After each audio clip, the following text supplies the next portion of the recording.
This lecture is based on alpha carbon chemistry, i.e. covering enolates. Of course, we also have enolates. Now, realize that carbonyl compounds can undergo reactions at the carbon that is alpha to the carbonyl. These reactions proceed by way of enols,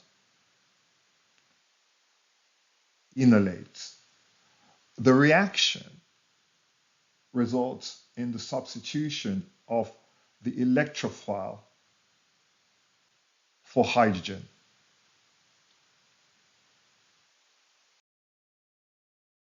Herein we'll be concerned with the coupling at the alpha carbon. Now, we will cover the following. Aldehydes and ketones, i.e. the aldol, esters is in the Claisen, enones, namely the Michael addition, and then we'll top it off with the Robinson ring annulation. Now, since mechanisms of halogenation in acid and base are somewhat different, reactions in acid generally involve enol intermediates using, say, acetic acid. We will not cover it in this lecture. The reactions done in base are generally those involved in enolate intermediates. Let's remind ourselves exactly what we're talking about. In the past, we've looked at attack at this carbonyl center, the carbon of the carbonyl, in the addition and substitution reactions. So good nucleophiles will attack this carbonyl. Now what we're going to be looking at is deprotonation of this proton to generate an anion. Strong bases remove this alpha hydrogen, and this is due to the inductive effect of this carbon. In addition,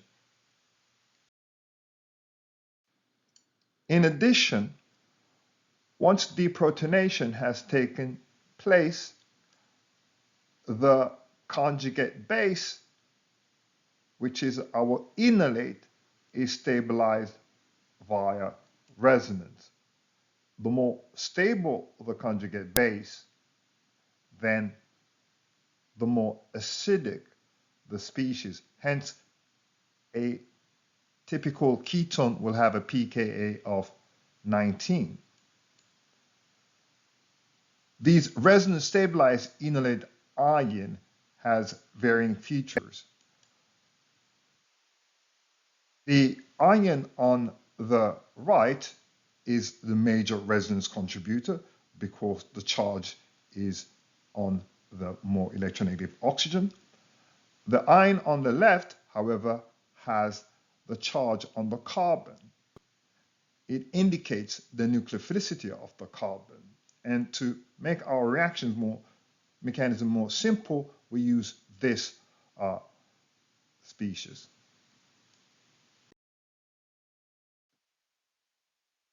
We make a comparison of various species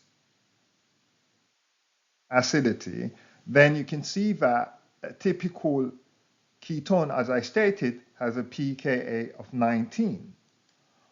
However, if you look at this ketone that is halogenated at the alpha carbon, then because of the electron withdrawing effect of that halogen, the pKa drops to 14.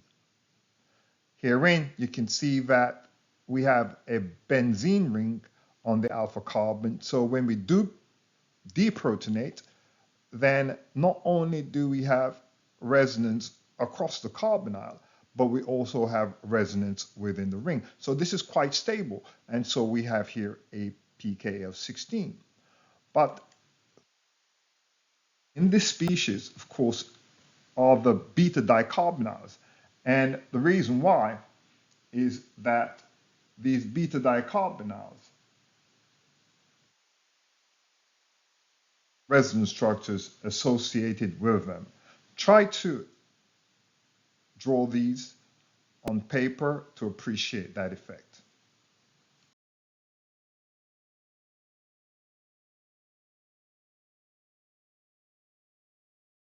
Enolates can also be formed from esters and amides as well through the alpha hydrogen, even though they are less acidic than your ketones and aldehydes. So simply deprotonate that alpha carbon, in the case of the ester, and the nitrile. And you can see that there are resonance stabilized species associated with each of them. We realize by now that in the case of the nitrile, the nitrogen is less electronegative than oxygen, hence the increase or the less acidity at a pKa of 25. Wherein we could ask the question, which is the correct order of decreasing acidity, i.e. increasing pKa? What I want you to do in this exercise is to pause, work on the problem, and then once you restart, we'll work it out together. Excellent. Now, realize that the alkane will be the species with the least acidity. So that would eliminate C, of course. We know for a fact that the beta-ketoacid is the most acidic of these species, and therefore would expect that 3 to be in our lead. So the option is either B or E.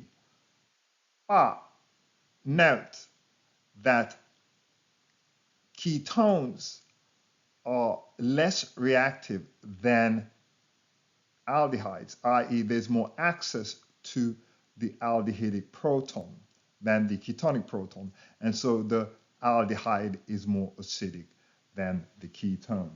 This gives you answer to be E.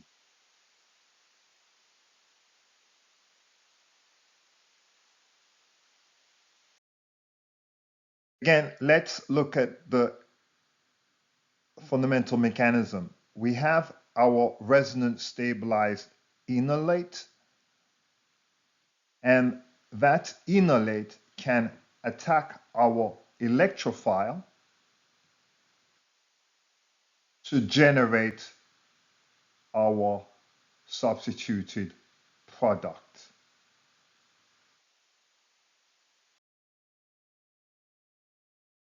That concerns us are present in this diagram. Note that we have our enolate here in the center,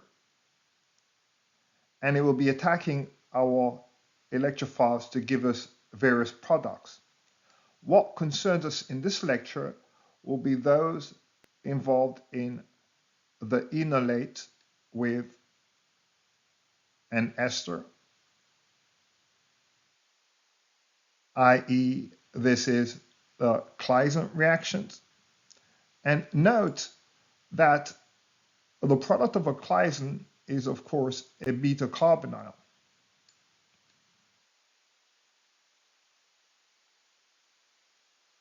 We're also concerned with the aldol. So if we react with a ketone or an aldehyde, then we will realize a beta hydroxyketone or aldehyde, and on heating we generate an alpha beta unsaturated carbonyl, also known as the enone, hence the aldol condensation.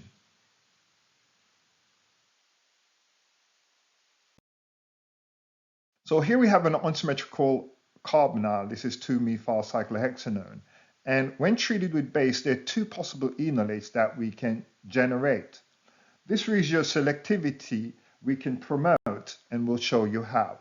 So herein we have loss at the secondary carbon, which generates the faster enolate because it's more accessible.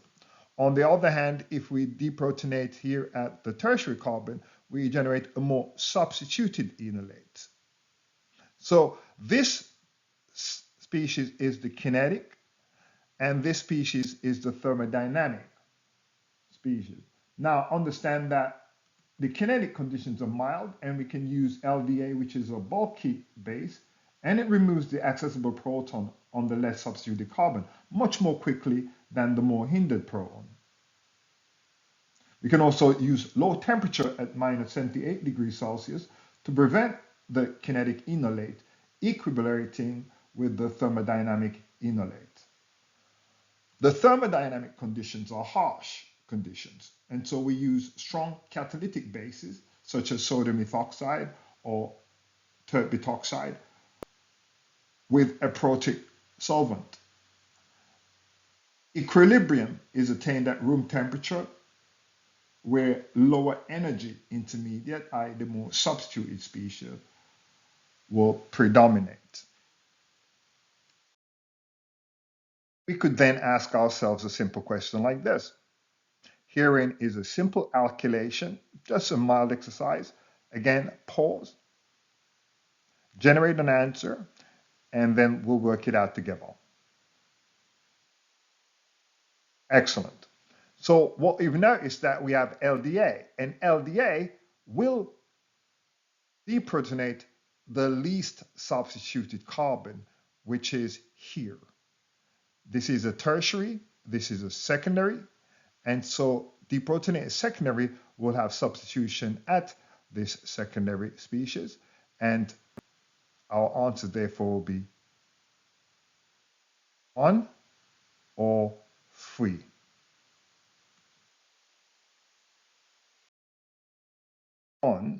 I just want us to recap mechanisms that involves aldehydes and ketones, which is that of nucleophilic addition, i.e. we have a poor leaving group, and those of acid derivatives, i.e. nucleophilic acyl substitution, because we have rather good leaving groups. Remind yourself that enolates are just simply eccentric nucleophiles. Mechanism, we generate an enolate and it attacks an aldehyde or a ketone. So, of course, we attack this electrophilic center to generate an alkoxide intermediate. This alkoxide intermediate is then quenched to generate our alcohol. In the second case, we have an acyl derivative, like an ester, and we have our nucleophile attacking our carbon center in the first step. Tetrahedral intermediate, i.e. this alkoxide, is terribly important to us because now the alkoxide collapses to regenerate our carbonyl and ejecting our good leaving group. And this is our nucleophilic substitution of these derivatives. We have substituted the Z, which is a good leaving group, with the nucleophile.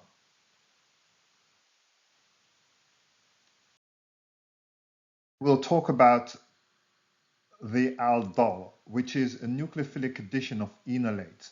Now, in this example, we're looking at an aldehyde which is undergoing a self-aldol in the presence of a base. So one species will act as a nucleophile, the other as an electrophile, and there's coupling between said nucleophile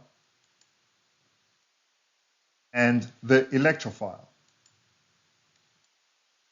We end up with is this beta hydroxyaldehyde or a 3-hydroxyaldehyde. For example, with propanaldehyde, the nucleophilic center will be generated here. And of course, coupling will occur across here to form this 3-hydroxy 2-methylpentanol.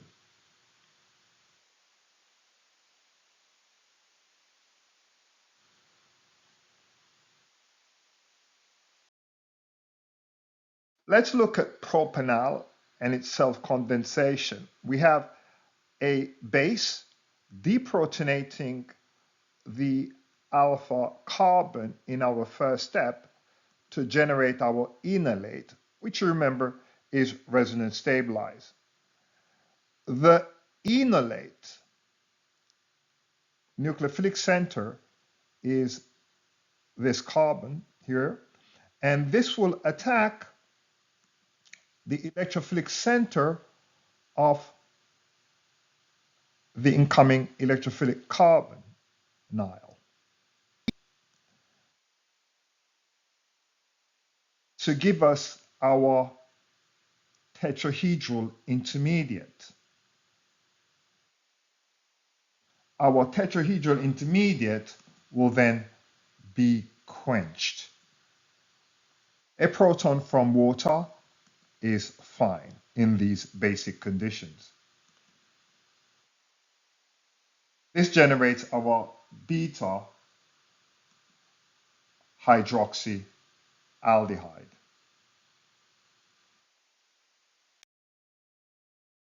We have a reaction that is quite ubiquitous in nature.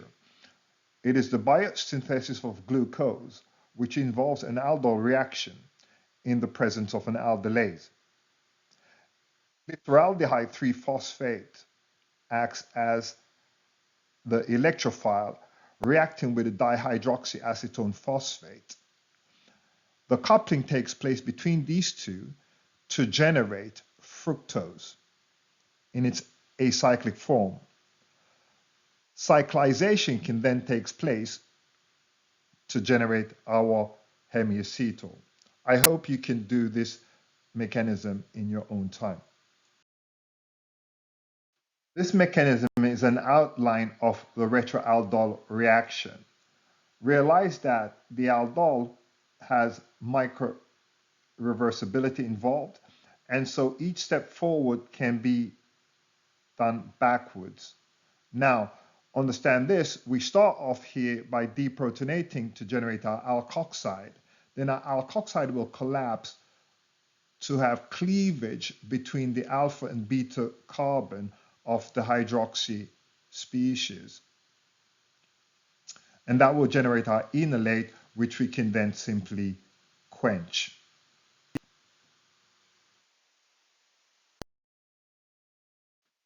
And here we can see a biological retroaldol in action because that fructose 1,6-biphosphate in the presence of an aldolase will then undergo glycolysis, which is a retroaldol conversion into the smaller glyceraldehyde 3-phosphate and the dihydroxyacetone phosphate. The initial aldol product is often not isolated. In fact, an aldol heated under acidic or basic conditions will give this enone, which is an alpha-beta unsaturated carbonyl. This is a condensation reaction, i.e. the elimination of water, which favors the product, i.e. this is entropy. Note that the condensation or the elimination of the water occurs across the alpha beta carbon of that carbonyl. This is a condensation reaction.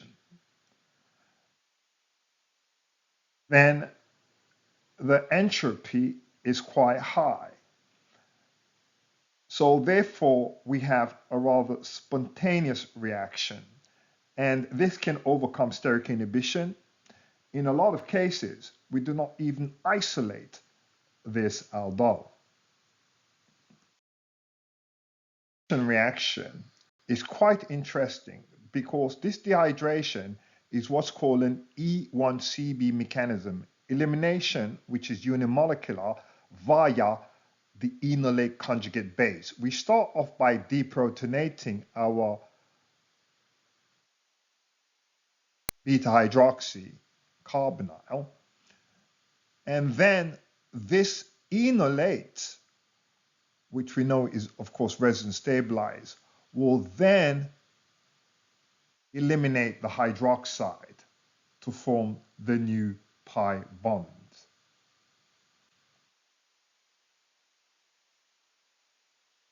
E1CB mechanism differs from E1 and E2.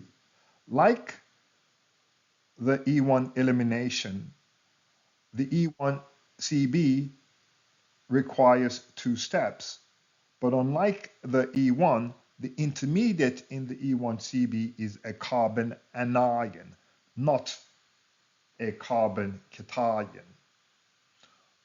Understand this, that when we consider the stereochemistry that results, the trans or the E isomer is the dominant species.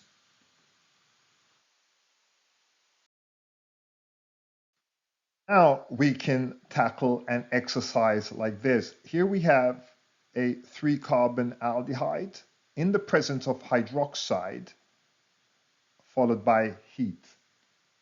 So we realize that this is a self-aldol. And to make it more simpler for you, we will place a 2 here. So we have 2 moles of the species in the presence of the hydroxide.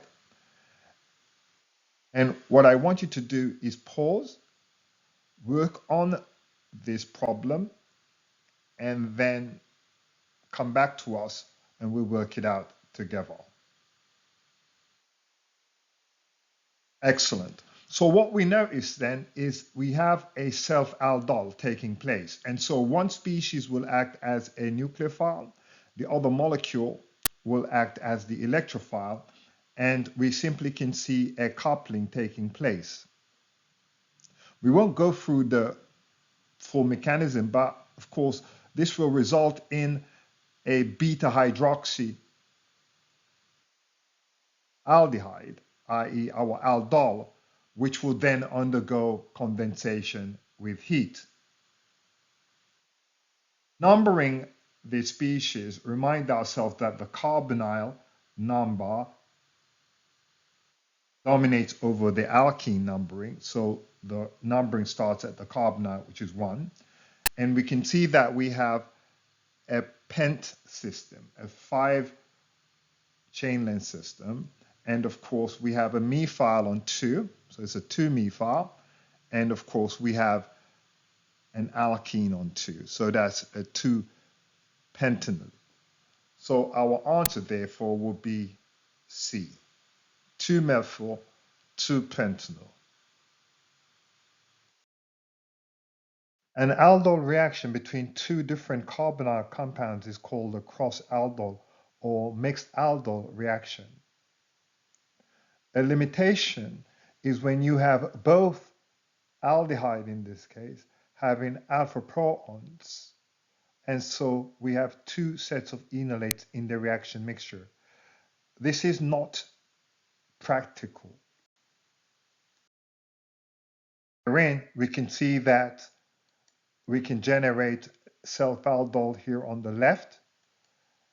Here's some mixed additions. And of course, here's another self-addition. And so this mixture is too complicated synthetically.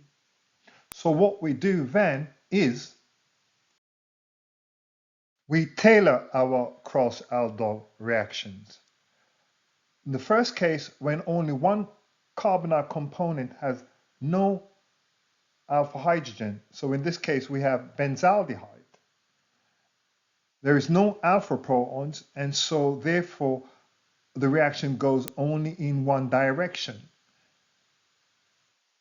In the second case, we have a cross aldol, which synthetically is quite useful because we selectively and irreversibly convert one of the carbonyl compounds into its enolate form. So here we have the propanaldehyde with LDA to create our enolate, which would then react with ethanaldehyde.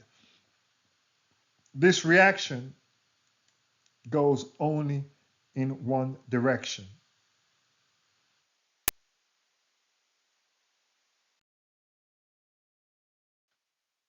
In the third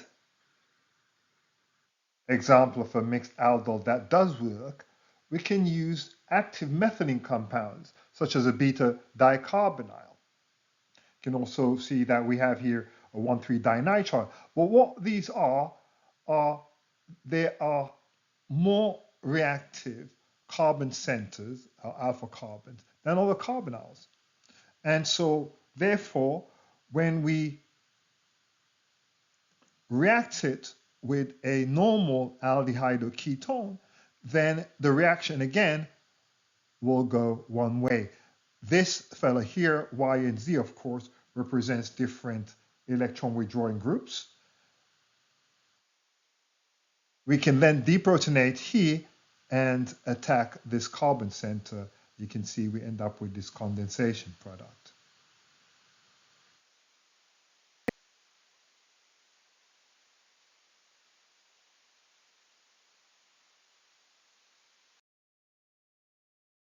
Herein we have a simple cross aldol involving benzaldehyde and acetone. Why don't we pause here, work on the problem, and then when we get back, we work it out together. Excellent. What you should have noticed is that it's a typical cross aldol where one species does not have an alpha proton, i.e. the benzaldehyde. And so you can imagine we deprotonate the acetone and attacking the benzaldehyde carbonyl center.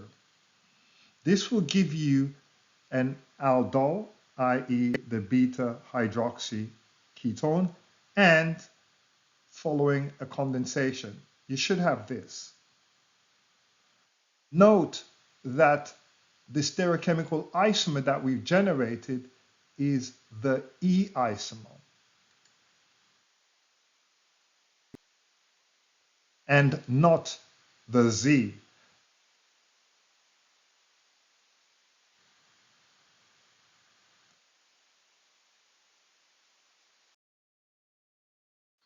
Here, we'll now have a chat about the Claisen. And this is a case where two molecules of an ester react with each other in the presence of an alkoxide to form the beta-ketoester. Note that this is a reaction that requires a stoichiometric amount of base. Claisen reaction mechanism, you got to remember that it is a substitution reaction, i.e. nucleophilic addition followed by elimination, because we're dealing with an ester, a carboxylic acid derivative. So herein we have deprotonation of the alpha carbon in an ester to generate an enolate of that ester. We then use this enolate as a nucleophile attacking the electrophilic ester center to give us our tetrahedral intermediate. Watch that carefully. This tetrahedral intermediate on the right is an alkoxide, and typically with carboxylic acid derivatives, when you get to this stage, we have a rather good leaving group. in the ethoxide. And so therefore, this alkoxide will collapse to regenerate our carbonyl. The result is a beta-ketoester. Note carefully that this is a beta carbon relative to this carbonyl. So beta-ketoester.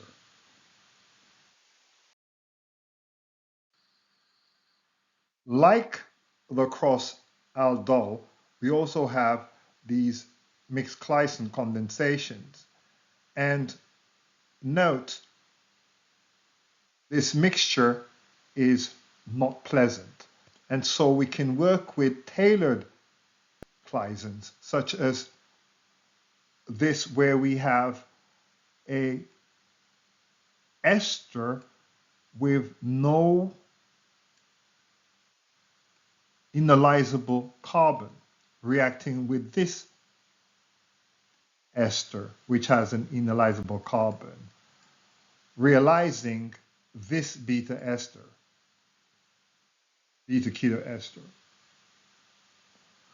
We can also, and here, for example, we're using diethyl carbonate, which has no alpha proton, so this reaction will go in one direction. Or, in the second case, this ethyl chloroformate is much more reactive than this ketone, and so our mechanism will have the ketone acting as the nucleophile.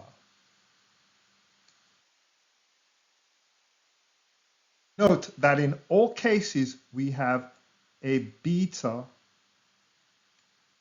ester as our product. Now, this is terribly important because named reactions such as the malonic and acetoacetic esters.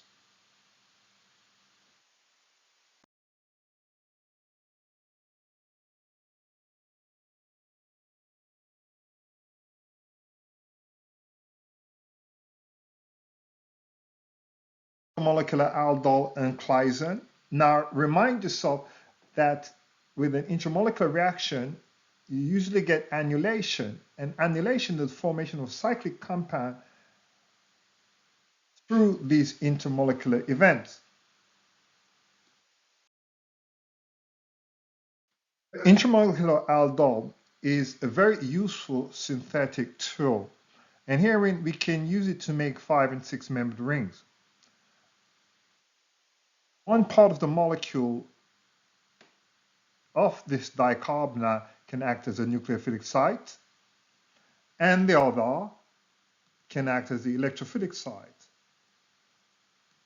So the coupling can take place to give us our beta alcohol, i.e.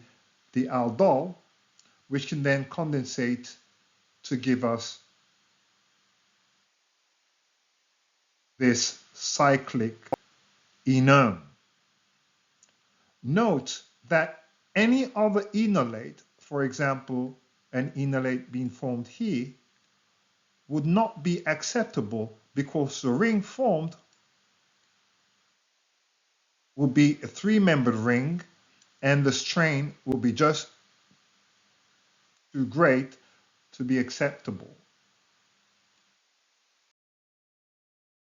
Here we have this interesting synthesis where we are synthesizing the hormone progesterone, and it involves an intramolecular reaction here in step 2. Why don't you pause right here, work on the problem set, and then when we do get back, we'll work it out together. Excellent. First of all, I want to point out to you that the aldol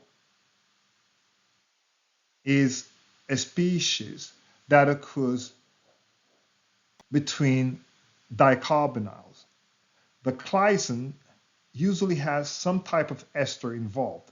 So this is definitely not a Claisen. The Michael, of course, involves an enone. We have not seen an enone in that starting material here in 16. What we have is we have a 1, 2, 3, 4, 5, a 1,5 diketone with a hanging methyl, so we can generate an enolate here to attack this carbon, and that will give us our intramolecular aldol. So the correct answer is that we do have a 1,5 dicarbonyl, and we use a hydroxide catalyst to generate our cyclic enone.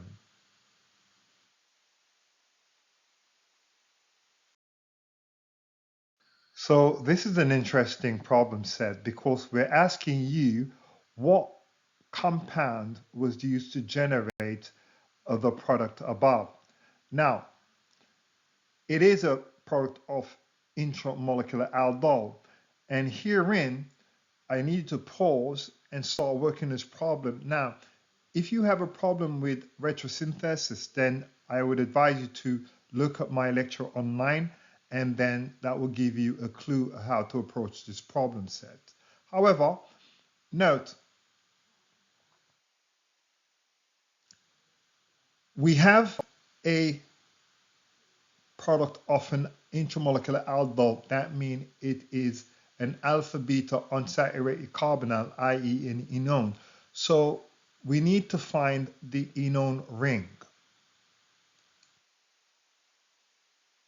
From here, you should identify the alpha and beta carbons of the unsaturation within that ring. Now you're prepared to draw your aldol. The aldol, of course, has the alcohol on the beta carbon. Now you can have your disconnect, and this is where the coupling took place. And of course, it looks like a coupling took place between a hanging methyl and an aldehyde. So your product should look like this.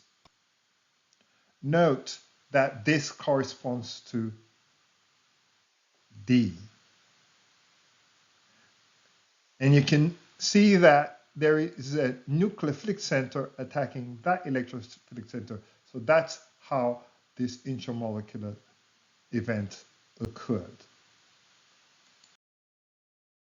This is an intramolecular Claisen condensation, and there is a name given to it. It is the Dieckmann condensation, and it usually occurs between two types of diesters. These are 1,6 diesters and the 1,7 diesters because they give 5 and 6 membered rings respectively. So here we have a 1,6 diester. One species is enolizable and it will attack another species within the molecule. So nucleophilic site, electrophilic site, and this is where the event happens. We generate this tetrahedral intermediate, which will then realize ejection of the leaving group to leave us with this beta ester. So the products of a Claisen condensation, we repeat, a Dieckmann cyclization is a beta-ketoester. In the case of the Dieckmann, you can see that it is a cyclic beta-ketoester.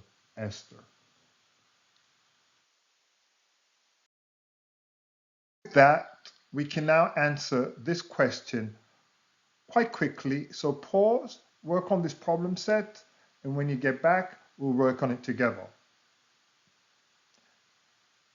Excellent. Immediately, you realize that this is a 1, 2, 3, 4, 5, 6. So it's a 1,6 diester. We can easily enolize this carbon and attack this carbon, and we will now have a 1, 2, 3,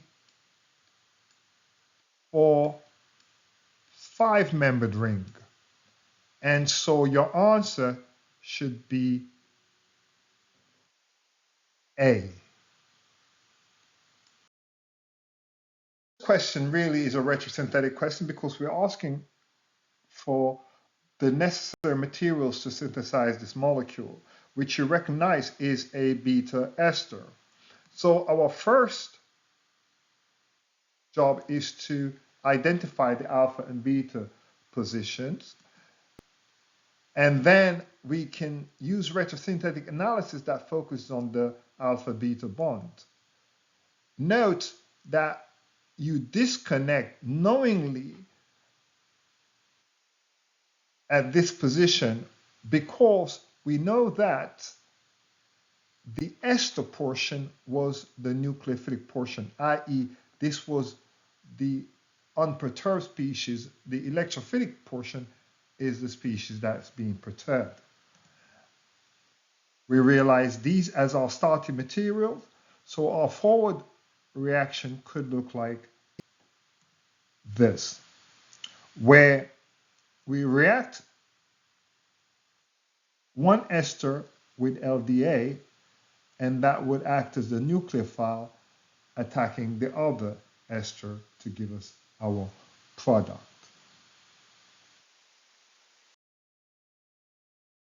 The product of a Claisen is a beta ester, and this leads us to this idea of decarboxylation of beta-ketoacids, namely the malonic ester sumph and the acetoacetic ester sumph.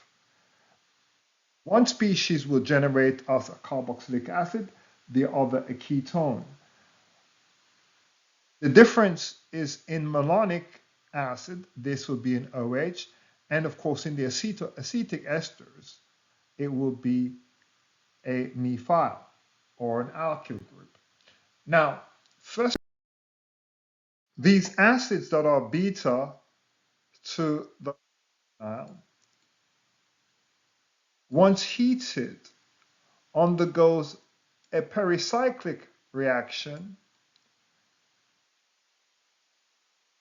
that results in a bond cleavage.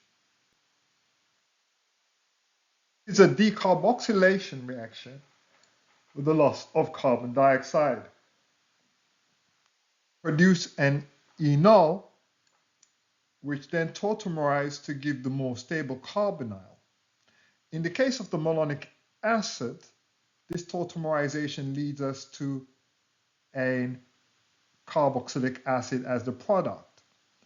In the case of the acetoacetic esters, once the decarboxylation takes place, we end up with an enol that tautomerizes to give us a methyl ketone or a 2-ketone. We could easily answer this question. It's asking which one of these diacids would most readily lose carbon dioxide. Pause and then work on this problem, and once you're done, then we'll restart and have a chat. Excellent. You'll note that beta acids are the species that will undergo carboxylation. In this case here, you can see that we have an alpha, beta, gamma acid. That's not going to work. Again, alpha, beta, gamma. This is a delta acid. Definitely not going to work. And here we got an alpha, beta, gamma, another delta acid. That's not going to work. But in this case here, in 2, we have alpha, we have a beta acid. And so this is the species that would undergo decarboxylation on heating. First look is at the malonic ester synth, and we start off with the malonic ester, i.e. a derivative of malonic acid, and we can alkylate once or twice over to give the two products seen on the right, using alkyl halide or some type of electrophile.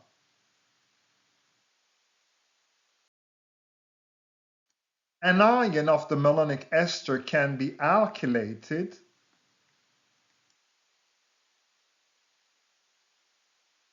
using an alkyl halide in an SN2 mechanism. The product, which is a beta-ketoester, can then be hydrolyzed and treated with heat to produce an acid. Instead of working up the reaction here, we can take advantage of a second mole of proton that is on this methylene and deprotonate. Further alkylation will give us a doubly substituted ester, which we can then hydrolyze and heat to give us this species. Here we have an example of the malonic ester reacting with an alkyl halide followed by hydrolysis and heat.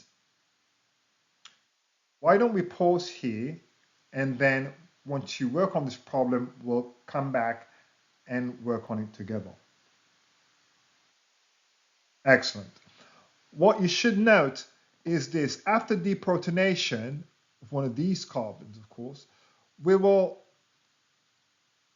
attack this species here. The malonic ester synth is a 2-carbon coupling. So what we really want is we're going to have this 1, 2, 3, and then we add 2 carbons, including the acidic carbon. So that's 1, 2, 3 coupled to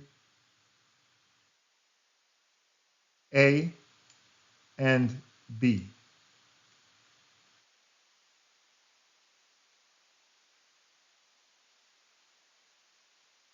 So this is our coupling between carbon 1 and carbon A. It is an acid with 1, 2, 3, 4, 5 carbons. There is no branching, and therefore we can safely say we have pentanoic acid.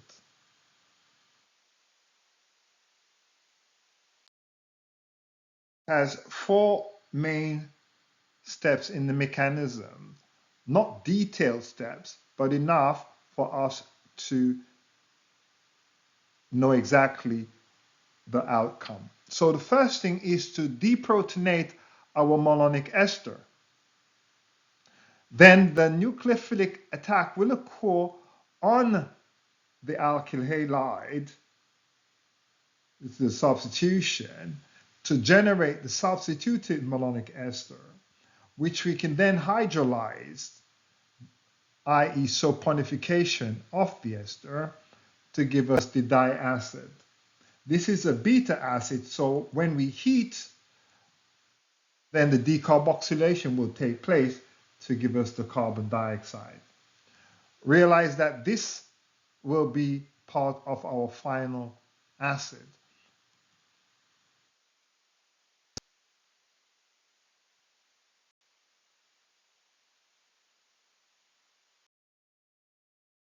With an appropriate dihalide, we can use the malonic ester to generate an intramolecular reaction to give us annulation.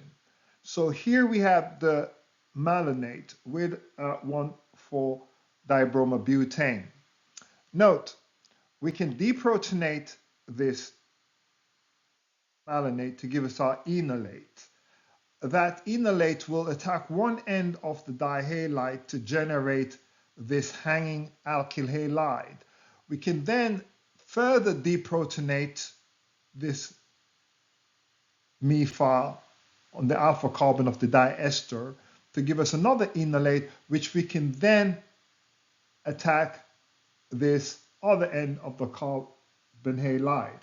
Now realize that this is our intramolecular event that would form our wing that is also a diester, a beta diester.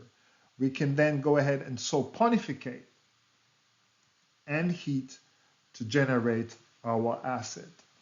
You can see the coupling in blue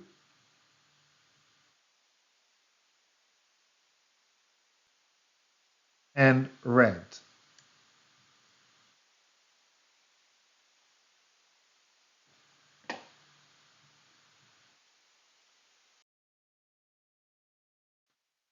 To use the malonic ester synthesis, we must be able to determine what starting materials are needed to prepare a given compound.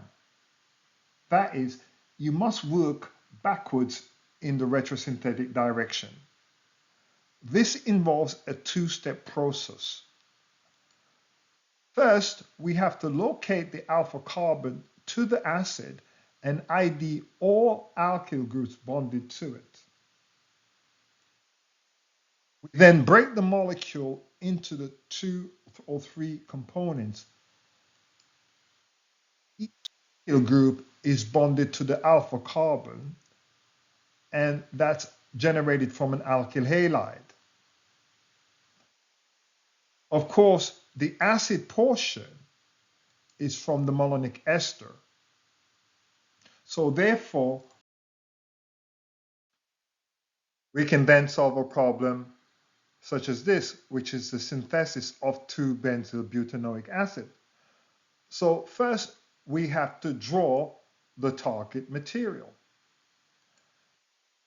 We then locate the alpha carbon to this acid and ID all the alkyl groups bonded to it. We will break the molecule into the 2 to 3 components and of course generate the respective alkyl halide. In this case here, you can see that we have a benzyl halide and an ethyl halide. The acid portion reminds us. So the acid portion is from the malonic ester. We can now go ahead and show the reader our forward reaction, which is really the diethyl malonate with the ethyl bromide, followed by the benzyl bromide. Personally, this is the direction I would take and not start with the benzyl bromide, as this would create a more steric environment. We can then go ahead and saponificate and heat to generate our product. In the case of the acetoacetic ester synthesis, we're preparing methyl ketones that generally have the structures shown. Similar to synth, we can alkylate using alkyl halides via an SN2 mechanism. The product, of course, is a beta-ketoester, which can then be hydrolyzed to the acid and decarboxylated. We can go one route and then work up, or double alkylation followed by the work up. The product of is a methyl ketone. With that, we can then go ahead and answer a simple like this problem set where we have the acetoacetic ester reacting with an ethyl chloride. in this case, we can see that the enolizable proton will attack electrophilic carbon of your alkyl halide.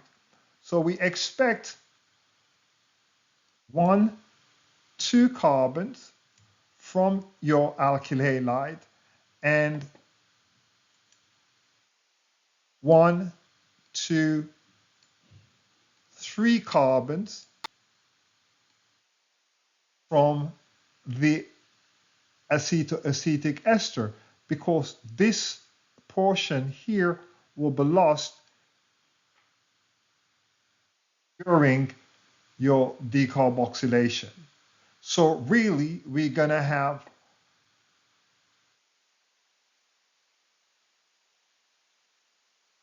carbon 1 attached to carbon 2 attached to another carbon.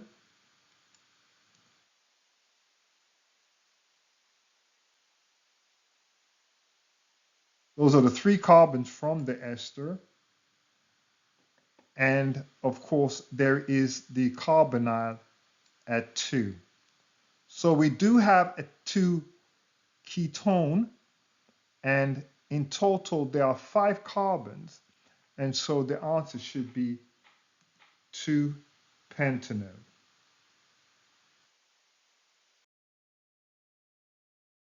Similar to the mechanism for the monoic ester, you can see that deprotonation will take place to give you the alkyl halide substitution, followed by hydrolysis, i.e. the sulfonification, followed by decarboxylation to give you your product, which is a 2 ketone.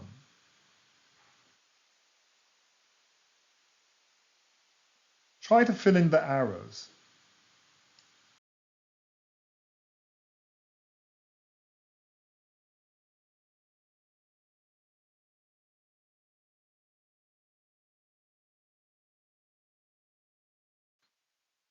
Here we have a retrosynthetic analysis of an acetoacetic ester, and it's asking for the synthesis of methyl cyclopentyl ethanol. When we do draw the target molecule, we notice that it's a cyclic compound. So we're looking at a species that's been generated from a dihalide. We will perform the same strategy where we identify the alpha carbon and the alkyl groups attached. But in this case, both alkyl halides are on the same molecule, and so we can perform a retrosynthesis to give us this as our starting dihalide, which is the 1,4-dibromo 2-methylbutane. And of course, we're starting off with these 3 carbons from the acetoacetic ester.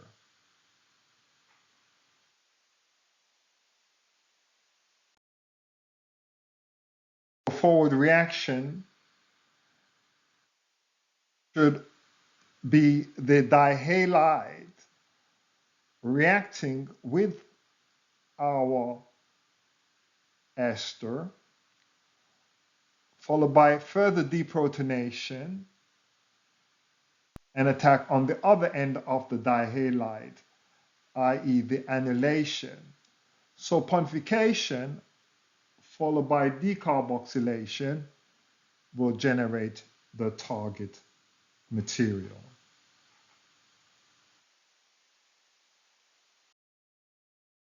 Here we will discuss the conjugate addition reactions, and it's also known as a Michael addition, which is really a 1,4 nucleophilic addition of the donor to the Michael acceptor.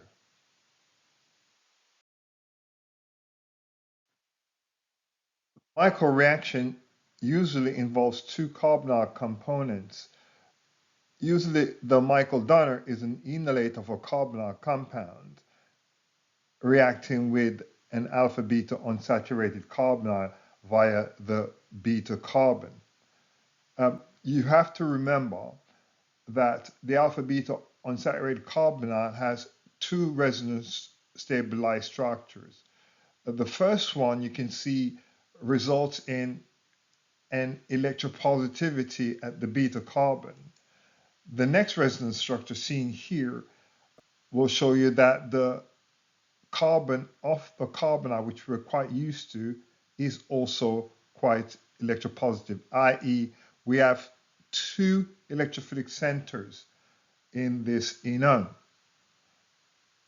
It means that on reacting with a nucleophile, say for example a Grignard, we find that we end up with a 1,2 addition, assuming that we're calling the oxygen carbon 1, the carbon of the carbonyl 2, the alpha carbon 3, and the beta carbon 4. So we have 1,2 addition. In the case of the mild nucleophile, the Gilman's reagent, then we find that attack occurs at the beta carbon. This is the Michael addition, and it's also known as a 1,4 addition or a conjugate addition. Are typical Michael donors, and on the right we have Michael acceptors. I would advise you to print this screen, or if you can find a PDF file, and practice these Michael donor acceptor reactions.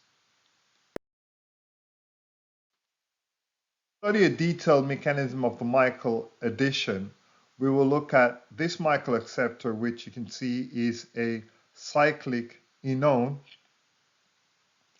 and the acetoacetic ester, which will act as the enolate, which is your Michael donor. We'll use the ethoxide as a base and then quench out with water. So in our first step, we can see that a base will remove a proton on the carbon between the two carbonyl groups to form the enolate. Once we have this enolate, then the second step is the nucleophilic attack on the beta carbon of your alpha beta unsaturated carbonyl compound. This forms the new coupled bond and another enolate.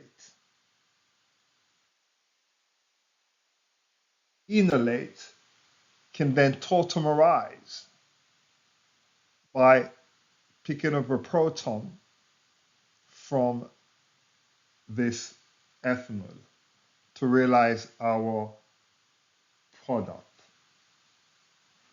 Carefully, because we started off with a species with 2 degrees of unsaturation, and now we have a species with only the C double bond O present in the cyclohexyl ring, i.e. we've lost 1 degree of unsaturation, meaning we have an addition reaction.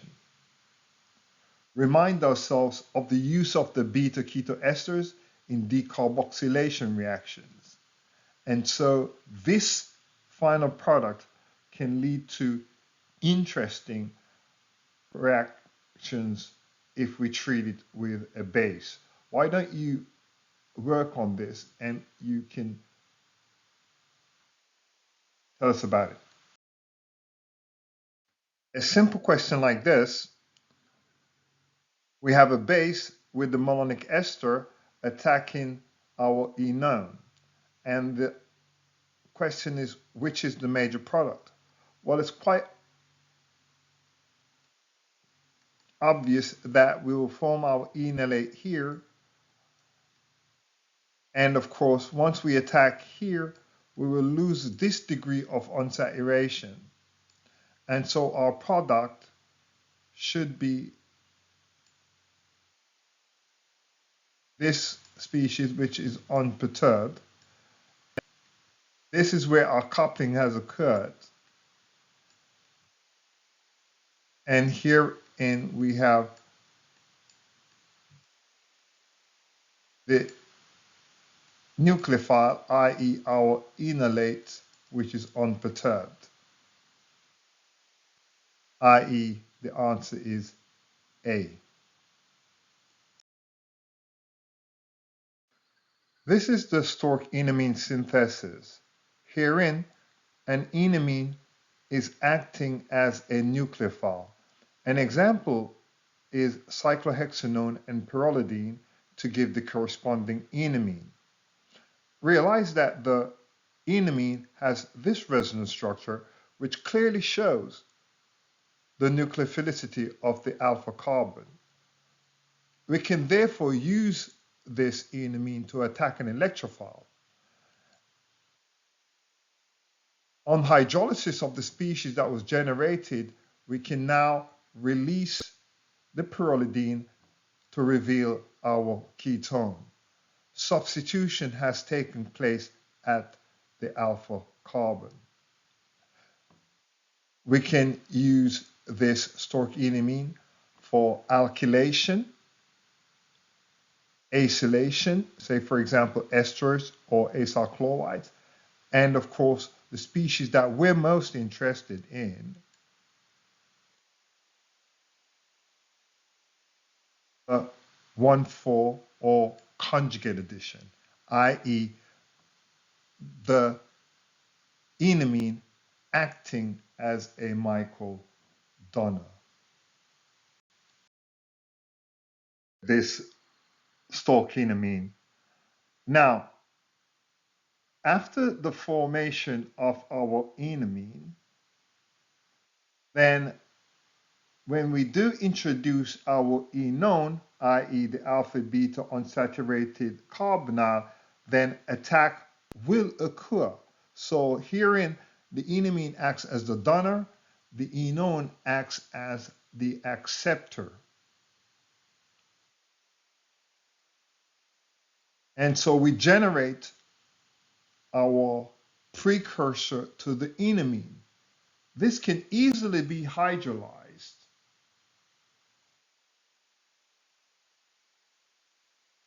to give us our product.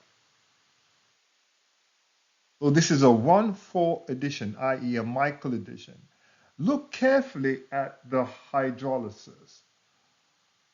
We end up with a species which is a 1,5-diketone.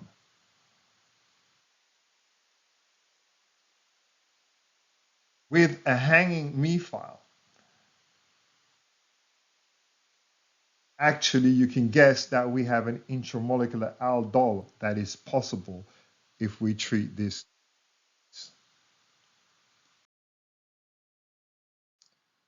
This question asks which one of these are prepared via the Michael without resorting to a Stork enamine.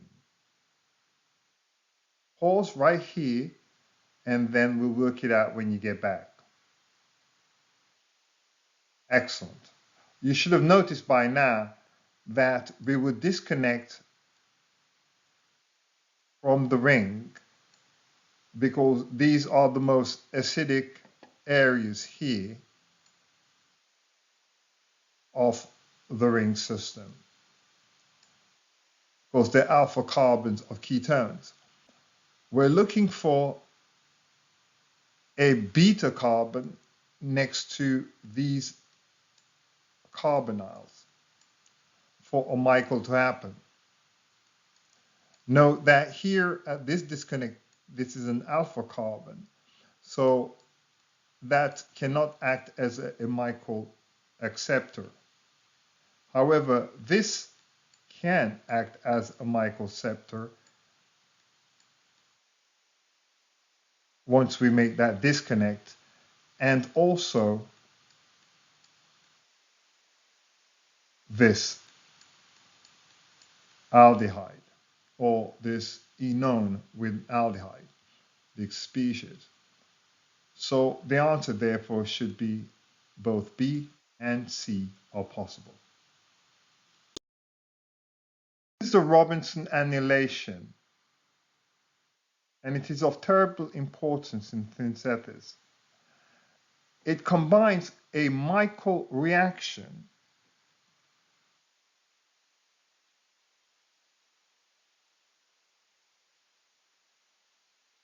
with an intramolecular aldol.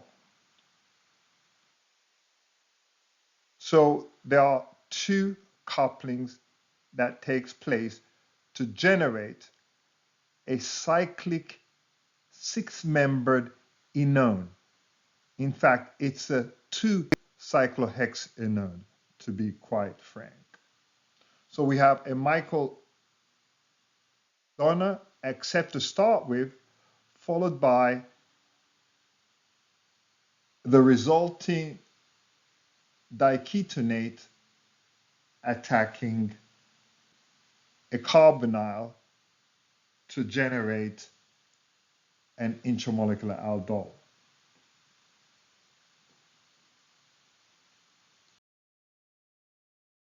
A brief description of the mechanism behind the Robinson annulation is seen here, where this species on the left is your Michael donor, and of course the enone will be your Michael acceptor.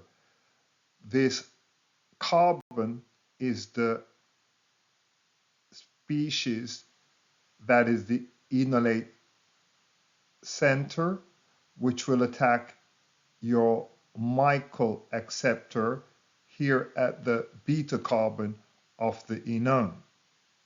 You will then generate a Michael adduct, and if you look carefully at this Michael adduct, we can see that we have a 1,5-diketone with a hanging methyl.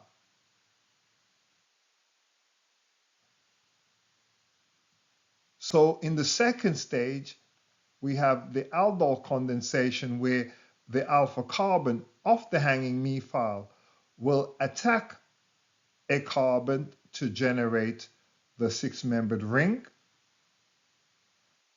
And then, of course, condensation will occur to generate your six-membered ring enone.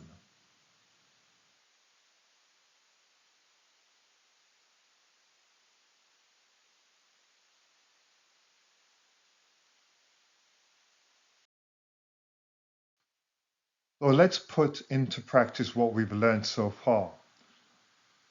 It asks what will be the major product of this Robinson annulation. I want to remind you that the Robinson annulation consists of a Michael addition followed by a 1,5-beta-diketone which undergoes an aldol condensation followed by dehydration. Pause, do the mechanism, find your response, and then let's work it out together. Excellent. Well, first you got to recognize which of these species is the Michael donor and which is the acceptor. And right here we have the enone, which is the acceptor in blue. So once we combine these two, then we will have our Michael adduct. The Michael adduct is the 1,5-diketone with an hanging methyl. And so therefore, we can see immediately that a condensation will take place at the position of the hanging methyl with a carbonyl.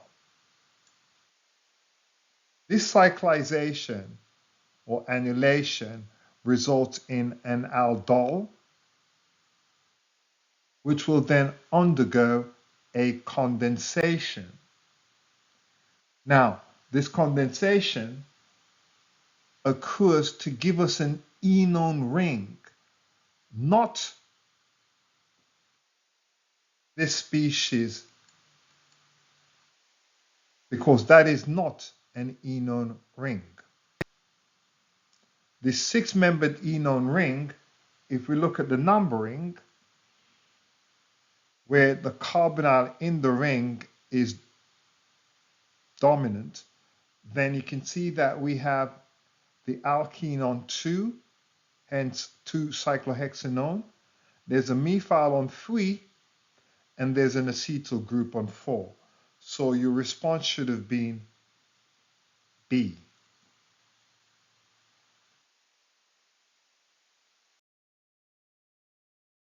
How about the retrosynthetic analysis of the Robinson annulation? Well, you have to identify the cyclohexanone ring because this is the process of our aldol condensation. Once we do that, then we can find our beta alcohol, which is our aldol. Our aldol is the product of a 1,5-diketonate undergoing an aldol condensation. So what we really need to do is to disconnect to find our hanging methyl in our 1,5-diketonate. This is our Michael adduct. From here, we need to find our Michael acceptor, which is an enone, and a donor. The disconnect you can see is here. And so this would lead us to our Michael donor and acceptor.